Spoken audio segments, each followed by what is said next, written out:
قرآن مجید کا 15واں سپارہ۔ اللہ تبارک و تعالی نے آغاز اپنے محبوب کی معراج سے فرمایا۔ فرمایا سبحان الذی اسریٰ بعبدہ لیلا من المسجد الحرام الی المسجد الاقصی۔ فرمایا پاک ہے وہ ذات جس نے اپنے بندہ خاص کو سیر کرائی مسجد حرام سے لے کر مسجد اقصی تک۔ اور مسجد اقصی کون سی؟ الذی بارکنا حولہ، جس کے ارد گرد ہم نے برکتیں رکھی ہیں۔ لنوریہ من آیاتنا، تاکہ ہم انہیں اپنی نشانیاں دکھائیں۔ معراج حضور کی سیر کا نام ہے۔ اللہ نے کہا محبوب آؤ اپنی سلطنت کی سیر کر دو۔ معراج حضور کی سیر و سیاحت کا نام ہے۔ بس سیر کرنے گئے تھے محبوب، اور رات کے تھوڑے سے حصے میں۔ اور مسجد اقصی وہ مسجد جس کے ارد گرد ہم نے برکتیں رکھی۔ مسجد کے اندر برکتیں ہوتی ہیں کہ ارد گرد ہوتی ہیں؟ الذی بارکنا حولہ، جس کے ارد گرد ہم نے برکتیں رکھی ہیں۔ تو مفسرین نے فرمایا کہ مسجد اقصی کے ارد گرد انبیاء کے مزارات تھے، تو فرمایا کہ اس کے ارد گرد ہم نے برکتیں رکھی ہیں۔ جہاں نبی کا وجود ہو وہاں برکت ہوتی ہے، جہاں ولی کا وجود ہو وہاں برکت ہوتی ہے۔ لنوریہ من آیاتنا، تاکہ ہم انہیں اپنی نشانیاں دکھائیں۔ واقعہ معراج ظاہر ہے ایک تفصیلی اور ایک بڑا حیرت انگیز اور محبوب کی عظمت اور شانوں والا واقعہ ہے۔ تو اللہ تبارک و تعالی نے 15ویں پارے کا اور سورہ بنی اسرائیل کا آغاز اسی آیت سے فرمایا۔ آیت نمبر پھر فرمایا وَإِنَّكَ لَعَلَىٰ خُلُقٍ عَظِيمٍ، محبوب جتنے عظیم الشان اخلاق تھے نا، ان سب کا ہم نے آپ کو مالک بنا دیا ہے۔ یہ اعلیٰ لفظ اصطلاح ہے، قبضے کے معنی میں آتا ہے عربی میں۔ فرمایا ہم نے آپ کو اخلاق عالیہ کا مالک بنا۔ جتنے اچھے اخلاق ہیں ان سب کا اللہ نے نبی پاک کو مالک۔ اور سب مفسرین نے بڑا کچھ لکھا، پر بریلی کے امام نے ایک جملہ لکھا تو بڑا ہی شاندار لکھا۔ اعلیٰ حضرت فرمانے لگے کہ اخلاق یہ نہیں کہ جو کام اچھا تھا وہ نبی کریم نے کیا ہے، بلکہ فرماتے ہیں جس جس کو حضور نے کر دیا وہ اچھا ہو گیا۔ جس جس کو حضور نے کر دیا وہ اچھا۔ فرماتے رسول کریم کا مسکرانا بھی اچھا ہی ہے، اور کبھی دین کی مخالفوں پر ناراض ہونا بھی اچھا ہی ہے۔ نبی پاک علیہ السلام کا بدر میں تلوار اٹھانا بھی اچھا ہے، اور رسول کریم صلی اللہ تعالی علیہ وسلم کا فتح مکہ کے دن معاف کر دینا بھی، یہ سارا کچھ یہ اچھا ہے۔ بس جس کو حضور جب کرتے گئے وہ اچھا ہوتا گیا۔ اور حضرت عائشہ صدیقہ رضی اللہ تعالیٰ عنہ سے جب کسی نے پوچھا تھا کہ بتائیے نبی کریم علیہ السلام کے اخلاق عالیہ کیسے تھے، تو حضرت عائشہ صدیقہ کہنے لگی تم نے قرآن نہیں پڑھا؟ سارے اخلاق جو قرآن میں ہیں وہ سارا میرے رسول پاک کا اخلاق ہی ہے، وہ سارا میرے نبی کریم علیہ السلام کا اخلاق ہی ہے، وہ سارا اخلاق ہے رسول پاک سید عالم صلی اللہ تعالی علیہ وسلم۔ تو پھر اس سے آگے جا کے نا آیت نمبر 8 سے اللہ تبارک و تعالی نے رسول کریم صلی اللہ علیہ وسلم کو فرمایا کہ کفار چاہتے ہیں کہ دین کے معاملے میں آپ ان سے بے جا رعایت برتیں، آپ ان پر آسانی کریں، کھلی چھٹی دے دیں، اور جواب میں وہ بھی رعایت کریں گے۔ فرمایا ایسا نہیں ہو سکتا، حق پر کوئی سمجھوتا نہیں ہو سکتا۔ اس کے بعد ایک دشمن رسول صلی اللہ علیہ وسلم، مفسرین نے اس کا نام ولید بن مغیرہ لکھا ہے، اس نے نبی پاک علیہ السلام کی گستاخی کی تھی، تو اللہ نے اس کے 9 کبھی باتیں قرآن میں بیان کی، بڑی باتیں ارشاد فرمائی۔ فرمایا جھوٹی قسمیں کھاتا ہے، نکتہ چینیاں کرتا ہے، سخت منع کرنے والا ہے بلائی سے اور حد سے بڑھنے والا ہے. اور آخر میں فرمایا اتلم بعد ذالک الزنیم، فرمائے یہ نہ ہے ہی بد اصل، اس کی اصل میں ہی مسئلہ ہے. یہ کتنی سخت بات ہے. جب نبی کریم کے بے ادب کی بات ہوتی ہے تو پھر باتیں سخت ہی ہوتی ہیں. یہ قرآن مجید نے سخت باتیں فرمایا کہ یہ اس کی اصل میں ہی مسئلہ ہے. محبوب اس نے ایک بات کی تو اللہ کریم نے 9 اس کی کبھی اوصاف بیان فرمائے. اس لیے اعلیٰ حضرت نے کہا تھا دشمن احمد پہ شدت کیجئے، دشمن احمد پہ شدت کیجئے، ملحدوں سے کیا مروت کیجئے. شرک ٹھہرے جس میں تعظیم حبیب، اس برے مذہب پہ لعنت کیجئے، اس برے مذہب پہ لعنت کیجئے. اور جو نہ بھولا ہم غریبوں کو رضا، ذکر اس کا اپنی عادت کیجئے. اس سے آگے سورہ نوح کا ذکر ہے. اس سورہ کے شروع میں ہی نوح علیہ السلام کا اپنی قوم کی طرف مبعوث ہونے پر قوم کو اللہ کی عبادت کی دعوت دینے اور گناہ چھوڑنے کا ذکر ہے. پھر حضرت نوح علیہ السلام نے جو اپنی قوم کے بارے میں اللہ سے فریاد کی کہ اللہ یہ نہیں مانتے، پھر عذاب آیا، تو اس ساری بات کا اللہ نے سورہ نوح کے اندر ذکر فرمایا. پھر آگے سورۃ الجن ہے، سورہ جن. میں نے آپ کو پچھلے کچھ اسباق میں بھی بتایا تھا کہ جن نبی کریم علیہ السلام کے غلام تھے، حضور کا کلمہ پڑھتے. جنات مسلمان ہوتے ہیں، بلا وجہ کسی کو تنگ نہیں کرتے. ہمارے ہاں جتنا شور ہے نا جنات کے آنے کا، اتنے آتے نہیں. اتنا کالا جادو ہوتا نہیں جتنا کہ ہم لوگوں نے سمجھ لیا ہے. قرآن مجید کی آخری 2 سورتیں پڑھیں، اللہ اپنی رحمت فرمانے والا ہے، اللہ کرم نوازی کرنے والا ہے. اس صورت میں اس امر کا بیان ہوا ہے کہ جنات جو تھے وہ عالم بالا میں خبروں کی سن گن کے لیے، خبریں تلاش کرنے کے لیے جایا کرتے تھے، مگر اب وہ وقت آ گیا ہے کہ عالم بالا میں ان کا داخلہ بند کر دیا گیا ہے. ایک وقت تھا کہ جنات خبریں سننے گننے کے لیے چلے جاتے تھے، اب ان کا داخلہ وہاں، اب وہاں کی خبریں بتا سکتے. یعنی کو بابا جی اگر کہہ دینا کہ مجھے جن نے بتایا ہے کہ تیری اتنی روزی ہے، اتنی باندھ ہے، تب تو مر جائے گا، تو یہ بات اس لیے درست نہیں کہ اب جنوں کا وہاں جانا ویسے ہی بند ہو گیا. تو اب بابا جی تو آپ کو پتہ ہے نا یہ بھی کہہ دیتے ہیں اللہ ماشاءاللہ کہ وہ چیزیں پیسے مانگتی ہیں. یعنی بڑی بڑی عجیب فلسفے کے ساتھ نا وہ چیزیں پیسے مانگتی ہیں. تو میں نے کہا مطلب چیزوں کا پیسے مانگنا تو سمجھ میں نہیں آتا، یا پھر کوئی ایسی بات بتا دی جاتی ہے کہ جس سے وہ پیسے دینے والا ماحول بن جاتا ہے. تو فرمایا اب ان کا وہاں جانا بند ہے، اور جو بھی جاتا ہے محافظ ان کا راستہ روک لیتے اور آگ کے گولے ان پر برسائے جاتے ہیں اگر آسمانوں پر جانے کے جن کوشش کریں.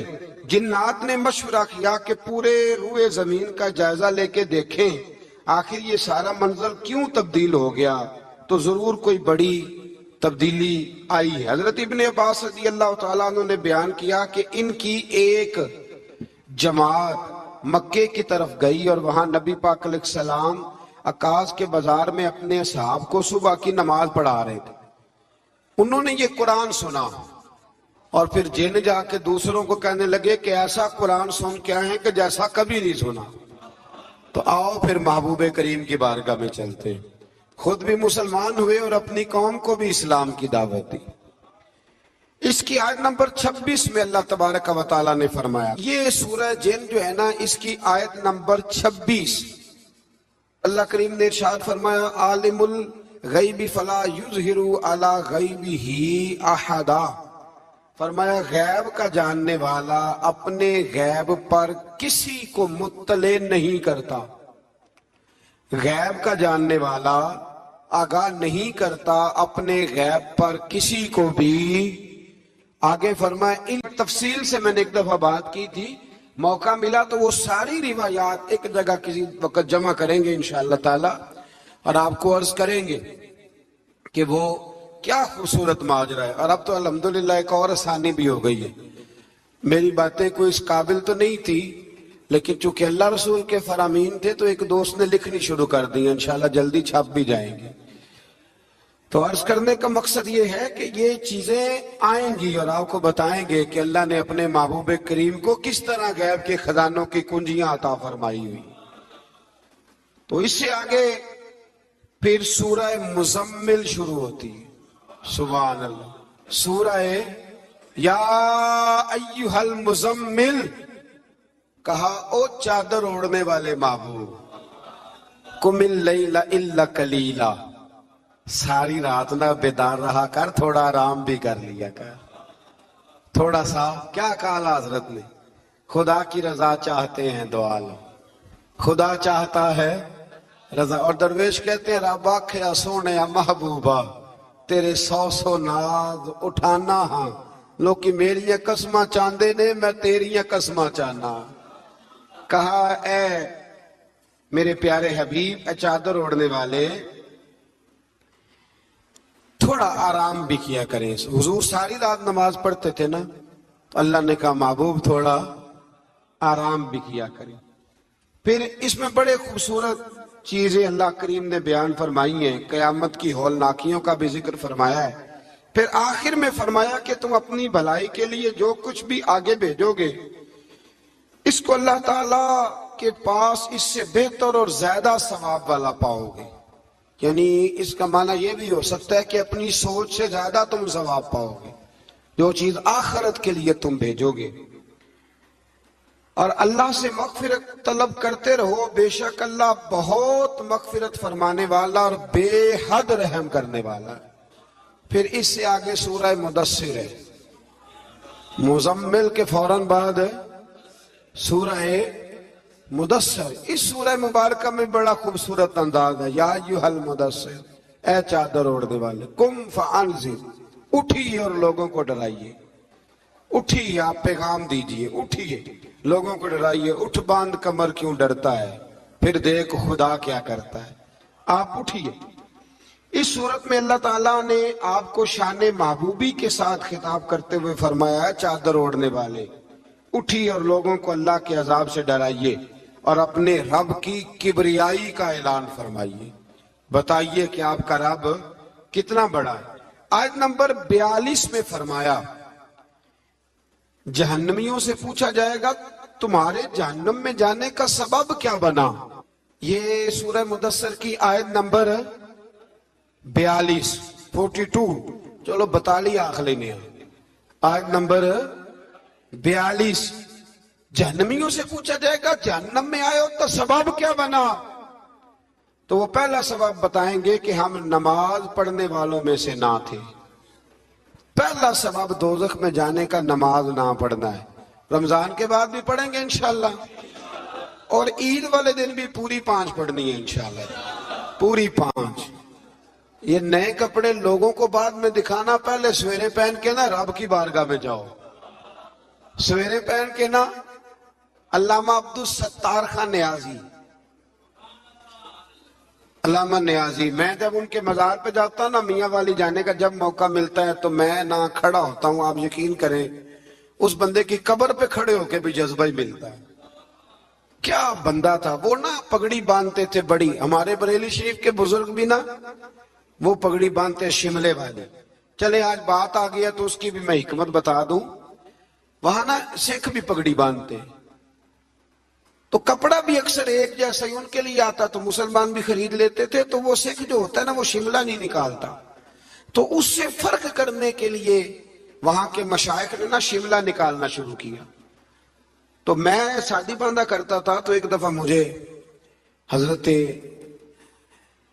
مفتی تحسین رضا صاحب رحمۃ اللہ تعالیٰ علیہ فرمانے لگے شملے والی باندھا کرو، تو میں نے کہا حضور اب چھوٹے لوگوں کو تو اچھی نہیں نہ لگتی، تو فرمانے لگے لوگوں کو تھوڑی دکھانی ہے، یہ تو رسول اللہ کی سنت ہے، تو آپ شملے والی باندھے جب ہم جو کہہ رہے ہیں۔ تو میں بھی اکثر وہ پگڑی باندھتا ہوں، اور کبھی بہت بڑی باندھتے تھے، تو علامہ نیازی پگڑی باندھتے تھے، تو جن لوگوں نے دیکھا بڑی اونچی ہوتی تھی، اور بڑی اونچی پگڑی اور ہاتھ میں چھڑی ہوتی تھی، اور کبھی وہ تقریر کرتے تھے تو زمین پہ لگاتے تھے، تو پتہ چلتا تھا کہ مرد بات کر رہا۔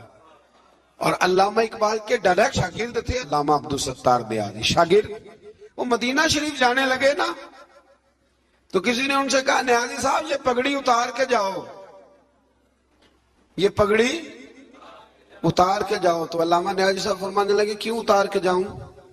پہن کے جاؤں گا. جب حضور کی بارگاہ میں نیازی کا سر جھکے گا تو شملہ بھی جھکے گا، اور دنیا کو پتا چلے گا جس کا سر کبھی کہیں نہیں نہ جھکتا، اس روضے پہ آ کے اس کی گردن بھی جھک جایا کرتی. آگے پھر سورۃ الحاقہ. اس سورہ مبارکہ کے شروع میں قیامت کے حق اور یقینی ہونے کو بیان کیا گیا ہے. پھر قوم سمود اور قوم عاد اور فرعون پر نازل ہونے والے عذاب کا ذکر ہے. یہ سارے مضامین پہلے بیان ہو چکے ہیں نا جی، ماشاءاللہ تفصیل سے ہم سن چکے ہیں. قوم عاد، قوم سمود، ان سب کے بارے میں اس سورہ مبارکہ میں اللہ نے بیان فرمایا. اسی سورہ کی آیت نمبر 19 سے بتایا کہ قیامت میں جس کے نامہ یا مال اس کے دائیں ہاتھ میں دیا جائے گا یہ اس کے سرخ رو ہونے کی علامت ہوگی. جس کے سیدھے ہاتھ میں نامہ یا مال دیا جائے گا مطلب ہوگا کہ کامیاب ہو گیا، اور وہ افتخار کے ساتھ لوگوں سے کہے گا، بڑے فخر کے ساتھ کہے گا کہ آؤ میرا نامہ یا مال پڑھو. اس کے برعکس جس کا نامہ یا مال اس کے بائیں ہاتھ میں دیا جائے گا یہ اس کی رسوائی کی علامت ہوگی، اس کی رسوائی کی علامت ہوگی، اور وہ کہے گا کاش میرا نامہ یا مال دیا ہی نہ جاتا اور موت کے ساتھ ہی میرا قصہ ہمیشہ کے لیے ختم ہو چکا ہوتا. جس کا بھی نامہ یا مال سیدھے ہاتھ میں، ہمارے بزرگ فرماتے ہیں کہ سیدھے ہاتھ سے لینا دینا حضور کی سنت ہے. کوشش کریں لیں بھی سیدھے ہاتھ سے، دیں بھی، کھائیں بھی سیدھے ہاتھ سے. فرماتے ہیں عادت ہی سیدھے ہاتھ کی بنا لو. جب قیامت میں فرشتے نامہ یا مال دینے لگے تو عادت ہی سیدھے ہاتھ کی ہو، عادت ہی سیدھے ہاتھ کی ہو عادت، اور سیدھے ہاتھ سے لیں، سیدھے ہاتھ سے ہی دیں. قیامت میں جس کا نامہ یا مال سیدھے ہاتھ میں دیا جائے گا سمجھیے وہ کامیاب ہوا. اور جب جس بچے کی فرسٹ پوزیشن آئی ہوتی ہے نا وہ رزلٹ کارڈ سارے محلے کو دکھاتا ہے، اور جو فیل ہو جاتا ہے وہ ابا جی کو بھی نہیں دکھاتا. وہ کہتا ہے کہ وہ ابھی آیا نہیں، ملا نہیں. قیامت کے دن بھی جو کامیاب ہوں گے نا وہ دنیا کو بتائیں گے کہ اللہ نے فضل کر دیا، اور جو ناکام ہوں منہ چھپاتے پھریں گے. اللہ ہمیں پردہ پوشی عطا فرمائے. پھر آگے سورۃ المعارج ہے. اس سورت کے شروع میں عذاب قیامت کا ایک بار پھر بیان ہے کہ حشر کا ایک دن 50,000 سال کے برابر ہوگا. آسمان پگھلے ہوئے تانبے کی طرح ہو جائے گا، اور پہاڑ دھنی ہوئی رنگین اون کی طرح ہو جائیں گے. کوئی کسی کا پرسان حال نہ ہوگا. اس وقت مجرم یہ تمنا کریں گے کہ بیوی بھائی رشتہ دار، بیوی بھائی رشتہ دار اور تمام اہل زمین سب کو اپنا فدیہ دے کے اپنی جان چھڑا لے، سب کو دھونس دے آگ میں لیکن اپنی جان چھڑا لے. اس دن انسان کا یہ حال ہوگا. یہ جو کچھ لوگ، میں نے پہلے بھی کہا تھا کہ کچھ لوگ نا مذاق اڑاتے ہیں قیامت کے عذاب کا، قبر کے عذاب کا. یہ بات درست نہیں ہے. دیکھیں نا کہ اللہ تعالیٰ نے قرآن مجید کی واضح آیات میں عذاب کا ذکر فرمایا ہے. کیوں فرمایا ہے؟ کہ لوگ اس عذاب سے ڈرے، اس سے بچنے کے لیے تیاری کریں، یہ بیان فرمایا. اب یہاں لوگ مذاق اڑاتے ہیں معاذ اللہ تعالیٰ، کہتے ہیں دیکھو جی فلاں مولانا کہہ رہے تھے بچو آئیں گے تو یہ ہوگا. خدا کے بندو، مولانا کون ہوتے ہیں؟ مولانا کون ہوتے ہیں یہ بات کرنے والے؟ یہ تو حدیثوں میں آئی، قرآن مجید کی آیات میں آئی. آپ مذاق نہیں اڑائیں بلکہ کوشش کریں کہ اللہ تبارک و تعالی ہمیں سمجھنے کی توفیق عطا فرمائے. پھر آیت نمبر 19 سے انسان کے کم حوصلہ ہونے، مصیبت کے وقت گھبرا جانے اور نفع پہنچنے کی صورت میں بخل کرنے کا ذکر ہے. فرمایا بڑے کم حوصلے والا ہے، مصیبت کے وقت گھبرا جاتا ہے، اور اگر اسے ہم نفع دیں نا تو جب نفع ملے تو چاہیے تھا نا سخاوت کرتا، تو اس وقت کیا کرتا ہے؟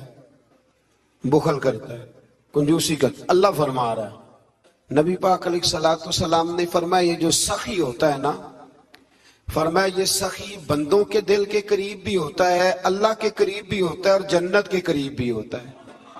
اور فرمایا یہ جو بخیل ہوتا ہے نا، بخیل، یہ بندوں سے بھی دور ہی ہوتا ہے، بندوں سے بھی دور ہے، جنت سے بھی دور ہے، اور اللہ تبارک و تعالیٰ کے قرب سے بھی دور ہے۔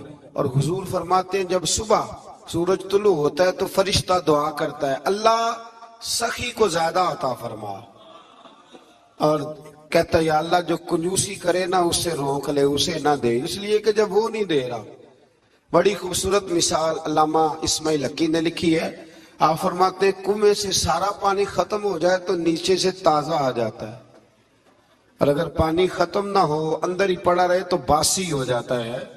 تو ایسا ہونا چاہیے کہ ایک دفعہ سارا پانی ختم، میں آپ کو سارا مال صدقہ کرنے کو نہیں کہہ رہا، لیکن حضرت ابوبکر صدیق نے کئی دفعہ یہ کام کیا، ہجرت کی رات بھی سارے پیسے ہی لے گئے، تبوک کے دن بھی سارے پیسے خرچ کر دیے، حضور نے اعلان کیا تو سارے پیسے ہی۔ مولانا حسن رضا صاحب فرمایا کرتے تھے اعلیٰ حضرت کے بھائی، بیاں ہو کس زبان سے مرتبہ صدیق اکبر کا کہ محبوب خدا محبوب ہے صدیق اکبر کا، اور لٹایا راہ حق نے گھر کئی بار اس محبت سے کہ لٹ لٹ کر حسن گھر بن گیا صدیق اکبر کا، لٹ لٹ کر حسن گھر بن گیا صدیق اکبر کا۔ تو کنجوسی سے بچنے کی کوشش کریں۔ ہاں اسلام فضول خرچی سے منع کرتا ہے، فضول خرچی نہیں کریں، لیکن جہاں خرچ کرنا ہو وہاں سے کنجوسی بھی نہ کریں۔ پھر اللہ من ارتضی من رسول، لیکن اپنے رسولوں میں سے جس کو پسند کرتا ہے اس کام کے لیے چن لیتا ہے۔ کسی عام بندے کو غیب پر مطلع، یہ آیت نمبر 26 میں نے کتنی دفعہ یاد کرائی ہے آپ کو؟ تو بھئی عقائد جو ہوتے ہیں وہ جب سے ہم قرآن مجید پڑھ رہے ہیں جگہ جگہ عقائد آئے اہل سنت کے، جگہ جگہ آئے، تو آپ سمجھے نا کہ یہ عقیدہ جو ہوتا ہے یہ شعر سے ثابت نہیں ہوتا، یہ قرآن حدیث سے ثابت ہوتا ہے۔ شعر تو ایک ذوق کا نام ہے۔ تو فرمایا عام آدمی کو اللہ غیب پر اطلاع نہیں دیتا، پر اپنے رسولوں میں سے جس کو چاہتا ہے اس کام کے لیے چن لیتا ہے۔ تو بتائیے نبی پاک سے بڑھ کے بھی اللہ کسی کو چاہتا ہے؟ حضور نے فرمایا خبردار ہو جاؤ، اس نے مجھے اپنا محبوب بنایا ہے، اعلیٰ وانا حبیب اللہ، خبردار میں اللہ کا حبیب بن کے آیا ہوں۔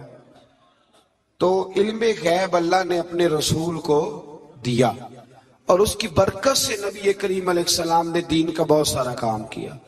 حبیب کریم علیہ السلام نے بہت ساری باتیں، اور بہت سارے ایسے لوگ ہیں جو صرف حضور کا غیب دیکھ کے ایمان لائے، یعنی ایمان ہی غیب دیکھ کے لائے۔ خود حضرت عباس نبی کریم کے چچا، وہ جب بدر کے لیے آنے لگے نا، وہ آنا اس وقت بھی نہیں چاہ رہے تھے، پر قبیلے اور برادری نے مجبور کر کے انہیں ساتھ تیار کیا۔ وہ آئے نا تو جو گھر میں سونا پڑا تھا نا وہ ایک جگہ پہ چھوڑ آئے، اپنی بیوی کو کہنے لگے کہ میں آ گیا تو نکال لوں گا، اور اگر میں قتل کر دیا گیا تو تو نا نکال کے بچوں پہ خرچ کر دینا۔ تو نبی پاک علیہ السلام کے پاس جب یہ قیدی ہو کے آئے تو حضور نے فرمایا چچا فدیہ دو، اتنے پیسے تو چلے جاؤ۔ تو کہنے لگے میرے پاس تو شے ہی کوئی نہیں۔ وہ جو 15 دن عمرے والے وہاں رہتے ہیں نا، وہ 2.5 من کی شاپنگ کر لیتے ہیں، اور جب کسٹم والا کہتا ہے نا پیسے دو تو تازہ عمرہ کیا ہوتا ہے، کہتے شے ہی کوئی نہیں، یہ ظلم ہے، تازہ عمرہ کیا ابھی آئے ہیں۔ ہاں جی، تو مطلب اتنی خستہ حالی ہو جاتی ہے۔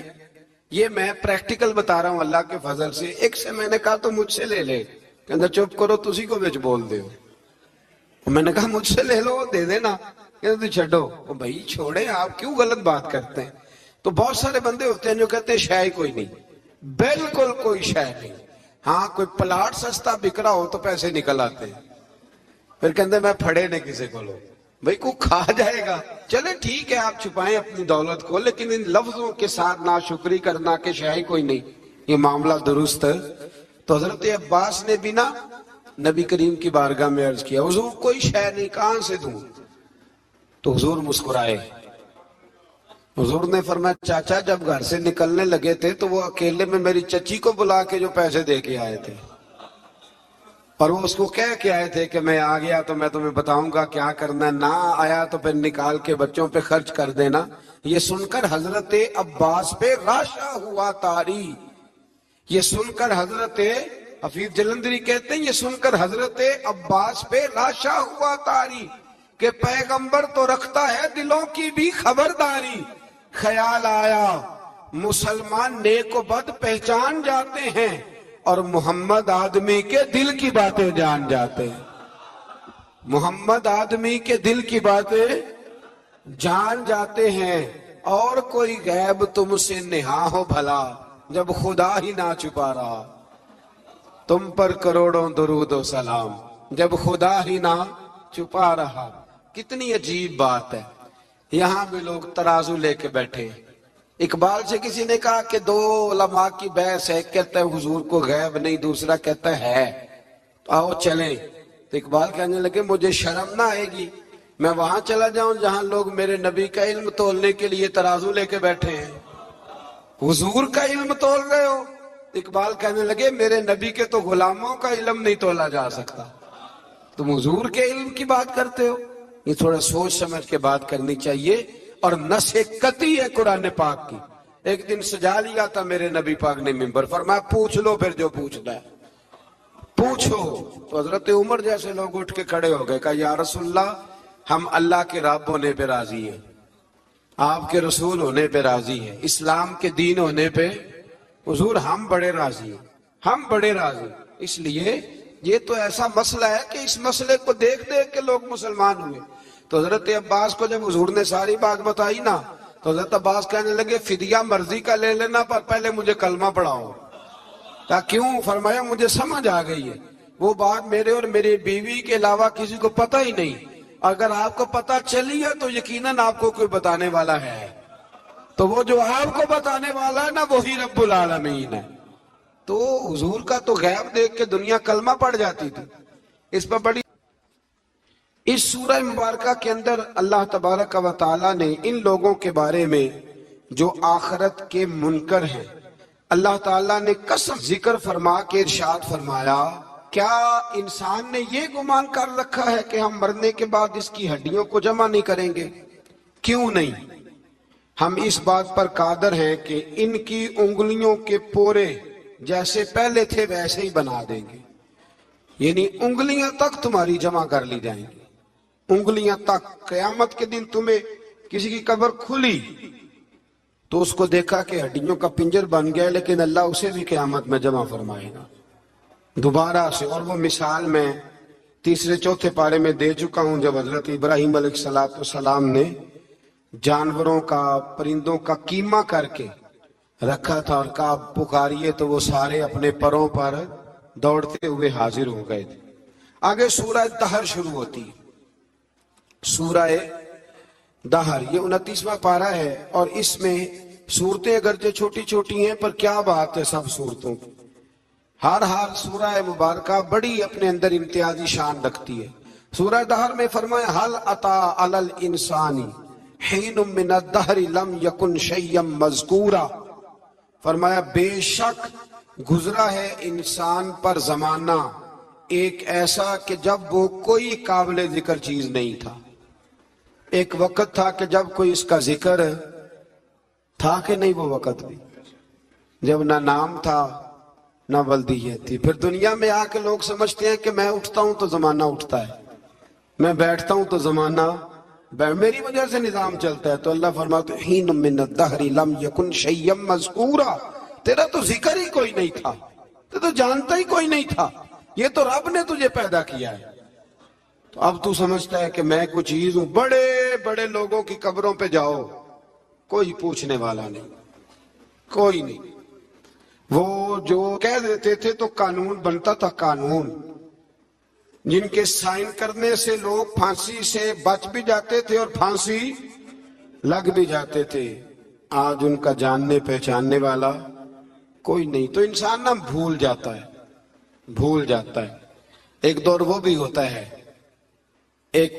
بھی ہوتا ہے جب بس میں بیٹھنے کو جگہ کوئی نہیں دیتا، اور ایک دور وہ بھی ہوتا ہے کہ درجنوں کاریں لے کے لوگ گلیوں میں کھڑے ہوتے ہیں. انسان کو سارے وقت یاد رکھنے چاہیے، اسے بھولنا. حضور علیہ السلام اکثر فرمایا کرتے تھے کہ میں تو اس ماں کا بیٹا ہوں جو گوشت کے خشک ٹکڑے کھا کے بھی گزارا کر لیتی تھی، گوشت کے خشک ٹکڑے کھا کے بھی گزارا کر لیتی تھی. اور حضرت عمر فاروق کی زبان پر یہ جملہ ساری عمر رہا کہ میں اونٹ چرانے والے کا بیٹا ہوں، یعنی ساری زندگی رہا. لوگ بھول جاتے. محمود غزنوی نے ایاز کو بڑا نوازا. لوگوں نے شکایت کی کہ ایاز تو آپ سے تحفے لے لے کے تو جنگل میں جمع کر رہا ہے دولت. محمود کہنے لگے تمہیں کیسے پتا؟ کہنے لگے عصر کے بعد کہاں جاتا ہے روز، پتا ہے؟ لگا نہیں. تو کہا پھر آپ کو آج تک یہی نہیں پتا کہ عصر؟ محمود کہنے لگے واقعی یار اس نے کبھی بتایا نہیں عصر کے بعد کہاں ہوتا ہے. عصر کی نماز پڑھ کے محمود ایاز کے پیچھے پیچھے گئے تو جنگل میں جا کے نا ایک جھونپڑی اندر سے کنڈی لگا لی، سپاہی ساتھ تھے. محمود نے غصے سے دروازہ بجایا، کھٹکھٹایا، اور ایاز نے جھٹ سے دروازہ کھولا. محمود دھکا دے کے اندر گئے تو دیکھا تو ایک پھٹی ہوئی چٹائی، ایک پرانا کرتا، ٹوٹے ہوئے جوتے، ایک پگڑی اور تھوڑا سا نا سامان ہلکا پھلکا بکھرا پڑا ہے. یہ کیا ہے؟ کیوں آتے ہو یہاں؟ بتایا کیوں نہیں؟ تو ایاز کہنے لگے بادشاہ میں یہاں نہ روزانہ اپنی اوقات یاد کرنے آتا. کیا مطلب؟ کہنے لگے جب میں تیرے پاس آیا تھا تو یہ والا میں نے پہنا ہوا تھا لباس، یہ میرے گھر کی کل مالیت تھی. تو بادشاہ ہے، آج اگر تو ناراض ہو جائے تو کون پوچھ سکتا ہے؟ میں روز آ کے اپنی اوقات یاد کرتا ہوں کہ دوبارہ اگر یہاں آنا پڑے تو مجھے مشکل نہ ہو. ملا رومی سے کسی نے کہا تھا خشیت کیا ہوتی ہے؟ تو آپ فرمانے لگے ایک مانگنے والی سے ایک بادشاہ نے نکاح کر لیا تھا. مانگتی تھی، بادشاہ کو پسند آ گئی، شادی ہو گئی، تو سارا دن روتی تھی، سارا دن روتی تھی. تو اس کی کنیزیں اس سے کہنے لگی کہ بس بھی کر، اللہ کا شکر بھی ادا کر، اتنا تجھے اللہ نے نواز، تو روتی رہتی ہے. تو کہنے لگی اس لیے نہیں روتی اس لیے ہوں کہ میں اس قابل نہیں تھی، اور ڈرتی اس بات سے ہوں کہ کہیں میرا سائیں ناراض نہ ہو جائے. میں تے گلیاں دا روڑا کوڑا تے مینو محل چڑھایا. ایک میرا سنگی نا بڑا مہنگا سویٹر لے آیا میرے لیے، کچھ زیادہ ہی مہنگا تھا وہ. میں نے اسے کہا یار یہ رکھ لے تو. کہنے لگے ہم لے آئے ہیں تو بس قبول کریں. تو میں نے کہا میری اماں نا کروشیے سے میرے لیے سویٹر بناتی تھی، کروشیے کی ٹوپی. پتہ نہیں کروشیے کا بھی نئی نسل کو پتہ ہو کہ نہ ہو. تو وہ اماں جی نے بنا کے دیا، تو پھر اس کے بعد میرے چھوٹے بھائی نے بھی پہنا، پھر میرا ایک بھانجا لے گیا چھوٹا، اس نے بھی پہنا. تو وہ اتنا مزیدار ہوتا تھا، اتنا شاندار ہوتا تھا کہ جو دھاگے اس میں لگے ہوئے تھے وہ دوبارہ کسی اور جگہ نظر، وہ کہیں اور میسر. تو اپنی اصل جو ہوتی ہے اس کا خیال رکھیں، اس کا دھیان کریں، اس پر توجہ کریں، اس پر ضرور غور کریں. یہ بڑی اہم بات. بہرحال اس پر بڑی باتیں کہنے والی ہیں، لیکن میں آگے بڑھتا ہوں. سورہ دہر سے